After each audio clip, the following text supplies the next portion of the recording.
The baseball cracked against the chain-link fence like a gunshot, echoing across the empty little league field in small-town Ohio. "Mom, I think I'm gay," Alex whispered, his 13-year-old voice barely cutting through the humid summer air. Her face crumpled, not with shock, but with a fury that twisted her features into something unrecognizable, and she yanked her hand from his as if he'd burned her. That rejection lingered like smoke from a house fire, choking every family gathering, every forced Christmas card, for the next 2 decades. Alex fled to the neon haze of Chicago after high school, chasing anonymity in the city's pulse. But the ache never dulled. It just burrowed deeper, a thorn in his heart that snagged on every new love, every late-night doubt. Now, at 33, staring at the faded photo of them together, him gap-toothed and grinning, her beaming with pride before the truth shattered it all. He wondered if forgiveness was just another word for forgetting. But forgetting wasn't in Alex's nature. He built a life anyway, brick by careful brick, in the shadow of Lake Michigan's restless waves. His apartment in Wicker Park was a sanctuary of exposed brick walls and mismatched thrift store furniture, filled with the scent of fresh coffee and the low hum of indie folk playlists. By day, he taught history at a community college, unraveling the threads of America's fractured past to wide-eyed students who saw heroes in the margins. By night, he volunteered at a youth center for LGBTQ kids, sharing stories of survival like talismans against their own storms. It was there, amid the rainbow flags and awkward icebreakers, that he met Jordan. Jordan Rivera, 28, with skin like polished walnut and eyes that sparkled like the Chicago River under summer fireworks. A graphic designer by trade, he moonlighted as a mentor, sketching murals of defiant icons Harvey Milk, Marsha P. Johnson on the center's cinderblock walls. Their first real conversation happened over a spilled tray of cookies at a bake sale fundraiser. "Shit. Sorry." Jordan laughed, his voice warm as bourbon, dabbing at Alex's shirt with a napkin that somehow ended up drawing a cartoon heart instead of cleaning the mess. From that fumble, something bloomed, slow at first, like the first crocuses pushing through March slush. Dates were simple. Picnics in Lincoln Park with Jordan's abuela's tamales, stolen kisses on the L train rattling toward Wrigley Field, where they'd cheer for the Cubs like the world wasn't watching. Jordan had his own scars, a Catholic upbringing in Pilsen that left him whispering prayers of apology even as he fell in love. But with Alex, he found a steady harbor. "You're my North Star," he'd murmur into Alex's neck after lovemaking, their bodies tangled in sheets that smelled of salt and safety. Alex fell hard, the kind of love that rewires your circuits, makes the ordinary electric. But beneath the joy, the ghost of his mother loomed. Evelyn Harper, Evie to her bridge club ladies, had remarried after Alex's dad died in a mill accident when he was 10. Tom, the new husband, was a decent man, a retired mechanic with calloused hands and a laugh like gravel, but he deferred to Evie's iron will. The rejection letter she'd sent after Alex's coming-out email, a stiff, 2-paragraph missive on monogram stationery, still sat folded in his nightstand drawer. "This isn't the son I raised. Don't come back until you've fixed yourself." He hadn't. Not for holidays. Not for her 60th birthday. Tom sent updates via email. Evie's garden blooming, her volunteer shifts at the church soup kitchen. Alex read them in the dead of night, fingers hovering over the reply button, always deleting before dawn. Jordan knew the outline, the broad strokes of abandonment, but not the raw edges.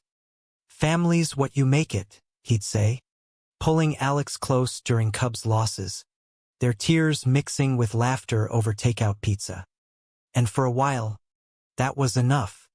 Then came the call, on a drizzly October afternoon 3 years into their rhythm. Alex was grading papers in his office, the window streaked with rain that blurred the elms into watercolor smears, when his phone buzzed with Tom's number. "It's your mom, son."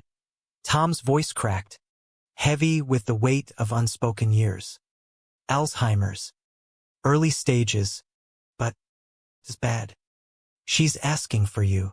The drive back to Ohio was a blur of interstate gray and classic rock radio, Jordan's hand steady on his thigh from the passenger seat. They arrived at the clapboard house in Millersburg as dusk painted the sky bruise purple, the porch light flickering like a hesitant welcome.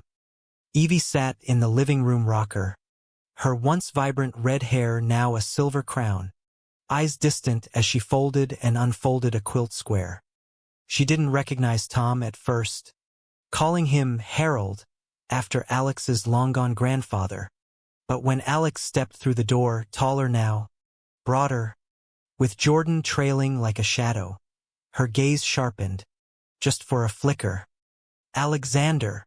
Her voice was a rasp, laced with the cigarettes she'd quit a decade ago. She rose unsteadily, quilt tumbling to the floor, and crossed the room in 3 halting steps. Alex braced for the recoil, the flinch he'd imagined in nightmares, but instead, her arms wrapped around him, frail but fierce. "My boy, you came home." He held her, inhaling the faint lavender of her soap, the undercurrent of regret he'd carried like a stone in his chest dissolving just a fraction. Jordan hung back, offering a nod to Tom, who looked like he'd aged 10 years in the telling. Over weak chamomile tea at the scarred oak table, the story unfolded. Diagnosis 6 months prior. Rapid decline. Evie wandered the neighborhood at night, convinced she was late for her shift at the diner where she'd waitressed in her 20s. She accused Tom of stealing her wedding ring, the one from Alex's dad, and once, in a lucid rage, she'd smashed a vase because the devil's in the details. That night, Alex and Jordan bunked in his old room, the twin bed creaking under their weight. Posters of Michael Jordan and Nirvana faded to ghosts on the walls. "This is surreal," Jordan whispered, tracing the freckles on Alex's shoulder. "Like stepping into a memory you didn't pack." Alex nodded, staring at the ceiling cracks that mapped his adolescent dreams. She's forgotten the hate. Or maybe, she never really forgot the love. The next morning brought the first crack in the fragile piece. Evie mistook Jordan for a delivery boy, thrusting a $10 bill at him with a puzzled frown. "You the paper boy? I ain't subscribed since Nam ended." Jordan played along with a grin, pocketing the bill like a talisman. But as the days blurred, Alex sorting through medical bills, Jordan charming the home health aide with his bilingual banter, tension simmered. Tom pulled Alex aside one evening on the back porch, fireflies winking in the gathering dark.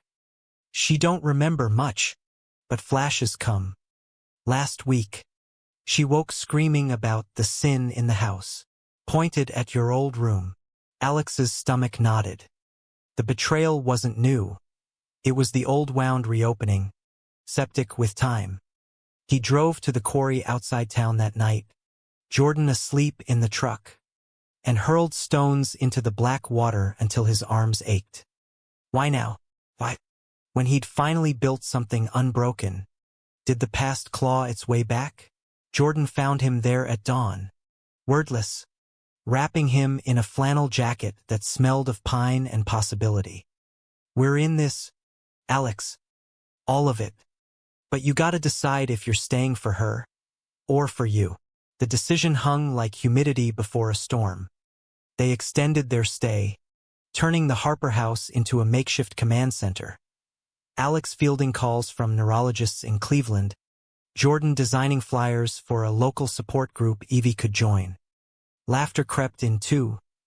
Evie teaching Jordan her secret recipe for apple butter, the 3 of them belting out Patsy Cline in the kitchen while Tom pretended not to notice the men holding hands under the table.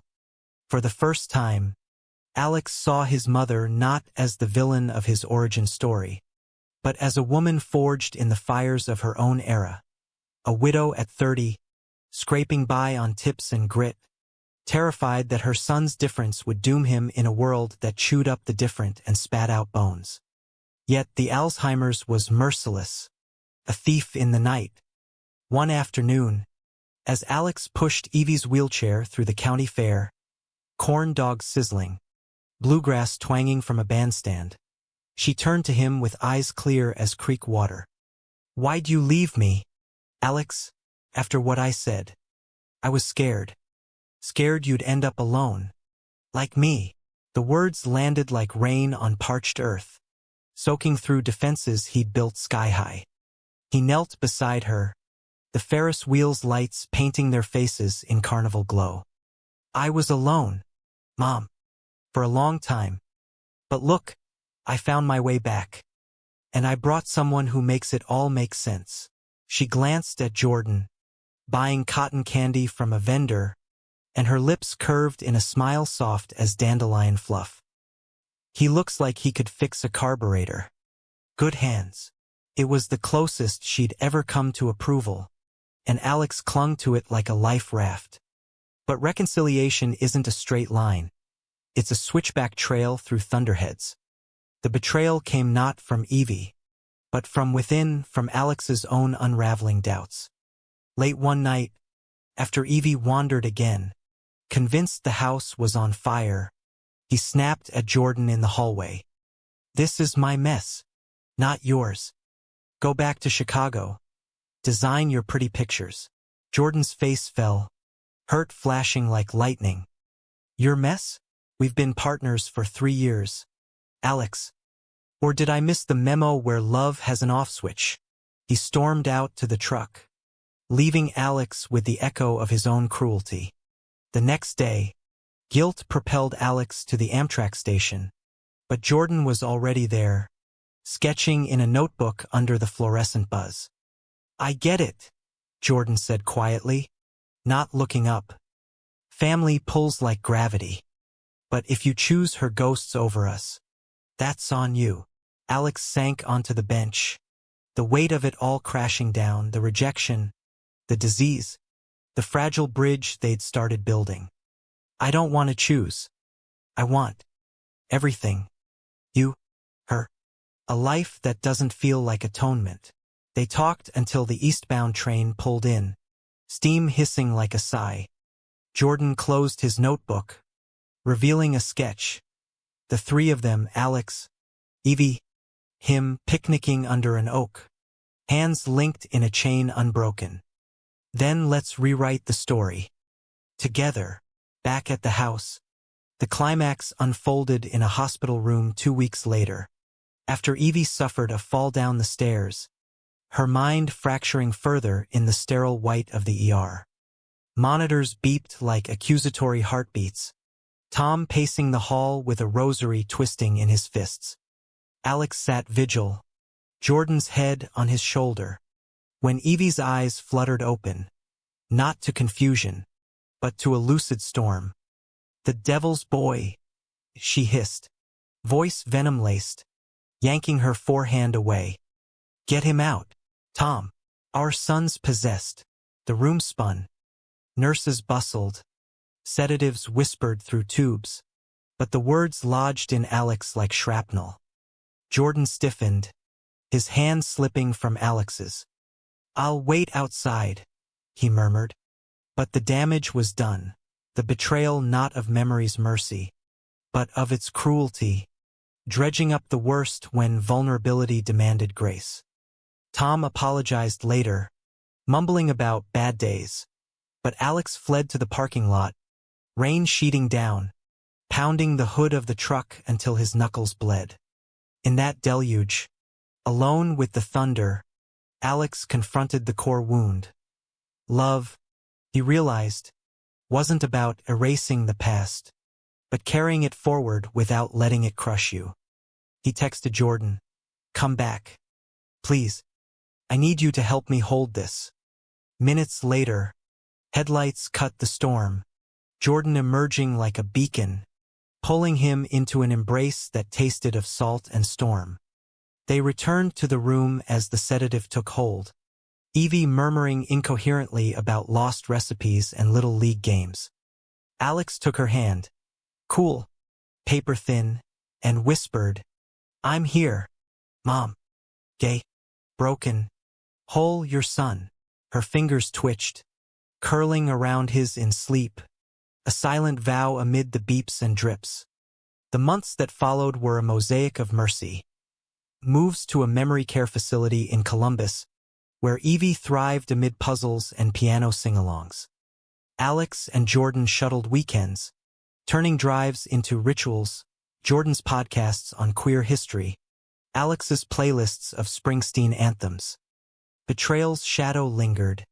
In Evie's off days when she'd clutch her cross and avert her eyes, but the hand-holding moments multiplied. Her teaching Jordan chess on a warped board, him calling Alex mi amor in her presence until she chuckled. Sounds fancy. Better than that diner slop. One crisp November dawn, a year into the vigil, Evie passed quietly in her sleep, a half-finished quilt draped over her lap. The funeral was small, under gray skies that threatened snow, the church pews filled with Tom's kin and a smattering of Alex's Chicago friends who'd driven through the night. Jordan spoke at the graveside, his voice steady. "Evelyn Harper taught us that love isn't perfect, it's persistent, like roots cracking concrete to reach the sun." In the weeks after, Alex scattered her ashes at the quarry, Jordan beside him, their hands linked as stones skipped across the water. The ache remained, a tender scar, but it no longer defined him. Back in Chicago, they adopted a rescue dog, a scruffy mutt named Harper, and hung Evie's quilt above their bed, his patches a testament to mended tears. Love, Alex learned, is the ultimate humanism. Not in grand gestures, but in the quiet holding on, through rejection's roar and forgetting's fog. And in Jordan's eyes, he saw his future reflected, not as a son adrift, but as a man anchored, hands open to whatever came next.